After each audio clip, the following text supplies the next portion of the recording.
Hey there, Plant Girl here. Today I'm going to be growing some Fiona White and Fiona Rose begonias from seed, as well as my celery. So you need to start both of these varieties of seed quite early in the season.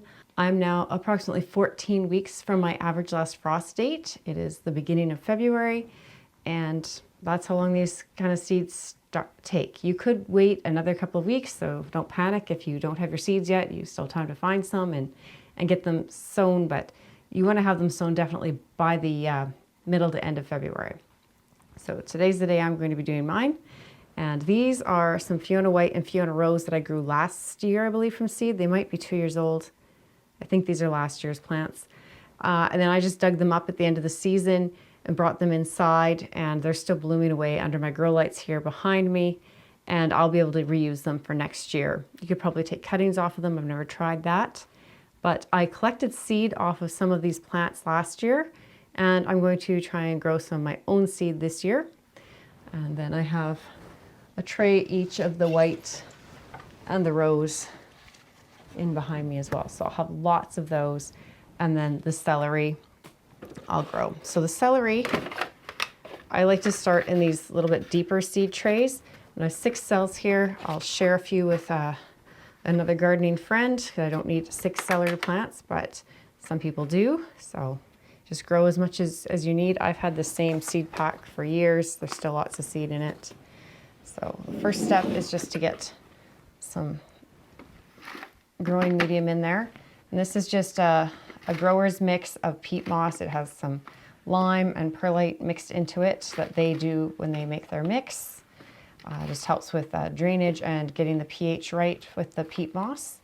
And then I've added a little bit of ground up Mosquito Dunks. So those are made for in ponds and rain barrels to keep mosquitoes from developing, but they also work on the larvae of fungus gnats. And I find adding a little bit to my soil can help with that. So I'm just going to not pack it down, but I just want to push it down a little bit so that I don't have air pockets once I water these. And this soil is moist, so if I squeeze it in a ball, I might be able to squeeze a drop of water out of it, but probably not. And it'll kind of hold together, but if I tap it with my hand, it'll come apart real easily. So that's kind of that moisture content that I look for when I'm starting my seeds. So that's the tray for the celery. And while I'm here digging in the dirt, I'm just going to get the begonia trays filled up as well.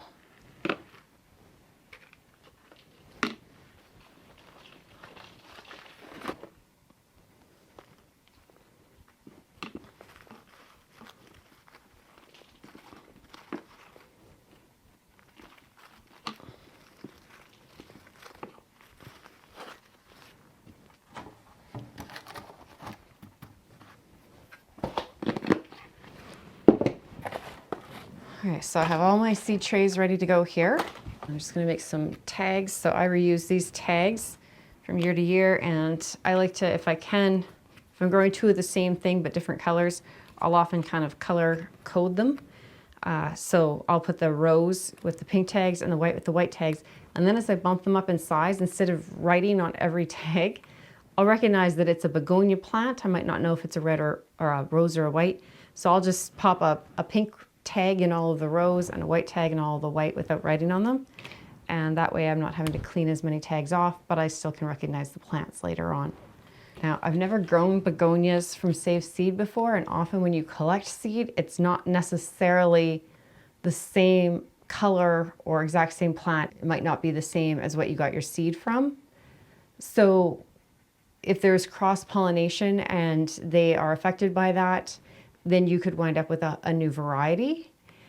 If it's something that maybe the breeders they're being very careful to keep them segregated so that only the rose are pollinated with the rose or the white are pollinated with the white, so that you can get seed that's good, clean seed when you buy seed. But if you collect your own, that might not necessarily be happening. Some plants hybridize more easily than others. The same with if you bought a plant from the store, it may be grown, cultivated through cuttings to make it true to that variety, but then when you collect seed, you could get something completely different. That happens a lot with petunias. Just a note about using saved seed. So I did mark that this was saved seed on my tags, just so I don't forget when I'm growing these plants out to see what they are. And now here's the celery seed. And if you've ever purchased celery seed as a spice, I guess, at the store, so it looks exactly the same as what you'd buy at the store, like the grocery store for celery seed. And you're just gonna plant that. I've never collected my own. I've never had celery go to seed. So I'm just going to take these seeds, and you can see they're quite small. I'm just gonna take a little pinch and put a few on each cell. Now I'm probably winding up with like 10 or so in each cell, and I will definitely thin those out. They're just small and it's easy to do. And like I said, I've had this seed for years. This is the variety Tango. I purchased it from Vessi Seeds. So if you're looking for that, I don't know if they still carry it, but that's where I got that from. Let me just double check. Yeah, they don't want, that's what I thought. Okay, so I just double checked the seed package because I only do this once a year, but they want light to germinate. So I'm going to take, and they say to cover them with 1/8 of an inch of soil, but I'm just going to take some vermiculite and just sprinkle that over top of that seed. And that will help kind of control the moisture levels on the top of the soil surface, which helps to combat things like fungus growth and fungus gnats. And then the seeds will still get light, but I can still cover them with that vermiculite to get those other benefits. And it doesn't affect them at all to do that from any experience I've ever had. So I've just sprayed them down real quick just to get the seed really settled in that soil there. Now this isn't the exact tray for this little dome thing, so I'm gonna have to kind of work it in here a little bit, but I just want to cover it with the dome and close the lid on the dome. And then this will go under my grow lights because I want light on it so that it can develop those seeds. So make some room for it down here. And now we're on to our begonias. So we have the white. So let's do the white first. And these seeds are incredibly small. They make the celery seed look large. So it's like dust in here.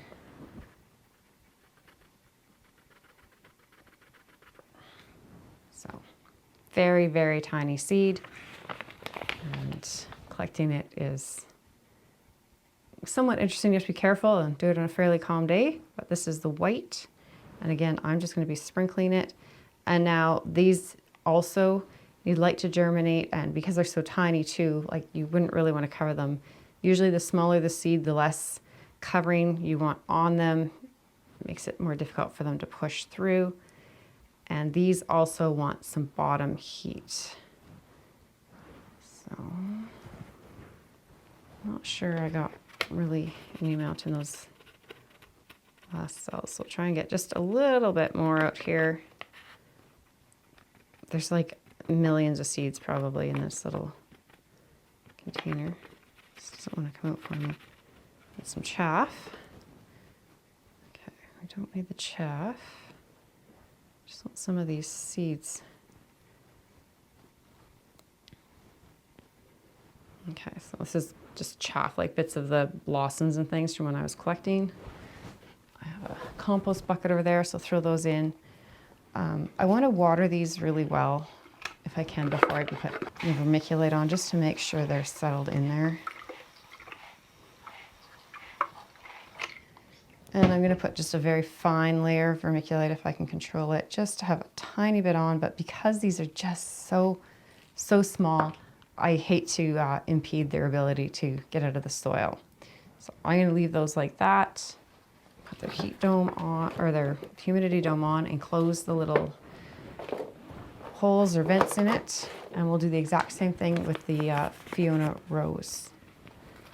I don't think I got as many of these collected. There's still lots in here, but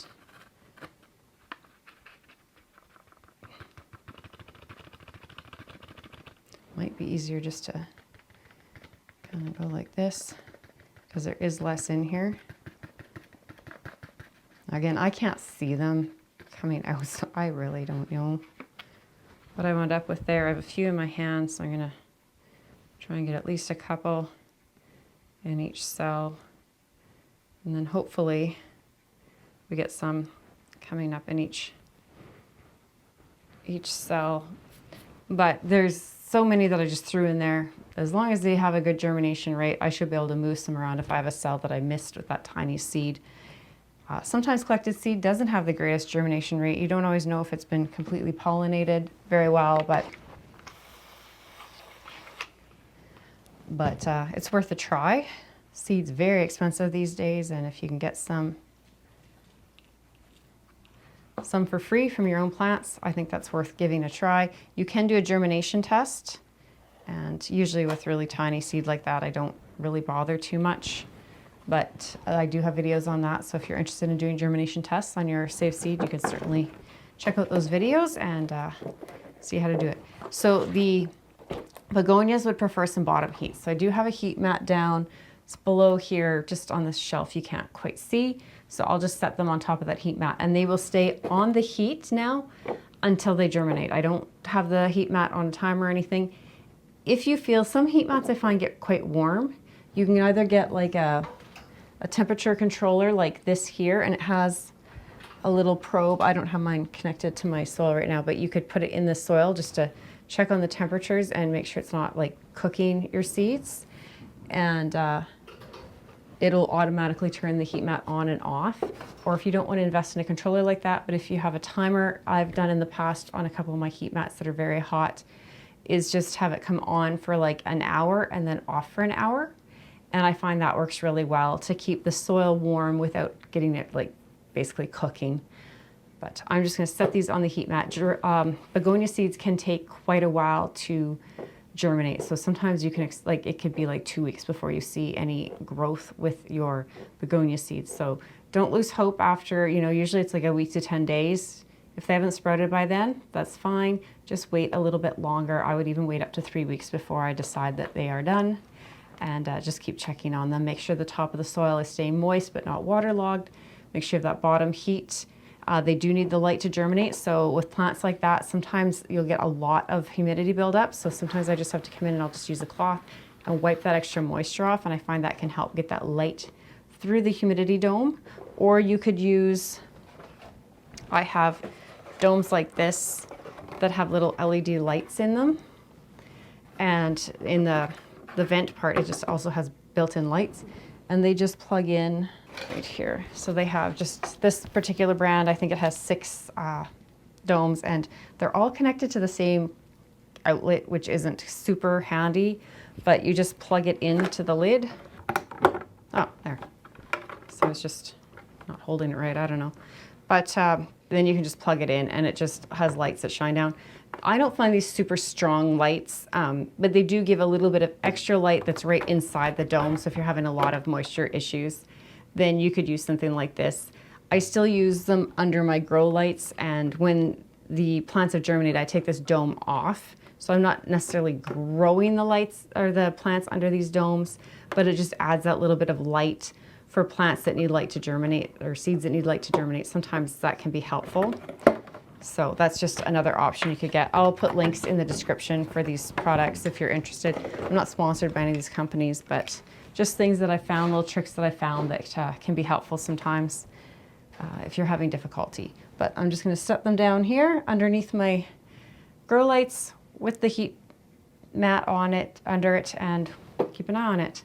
So if you are looking to get celery or begonias going, like I said, this is the time of year to do that. Next week, what will I be doing?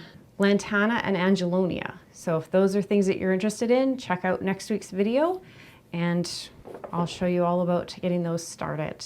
I'm growing in Saskatchewan, Canada. I've been bumped up to a zone 4A, I believe, 4B in the last couple of years. So we're still pretty cold here. Get long 6-month winters for the most part. But we have nice hot growing seasons with 110 frost-free days. So got to start some things early so we can enjoy some beautiful plants over those summer months. Thanks for watching, and we'll see you next time.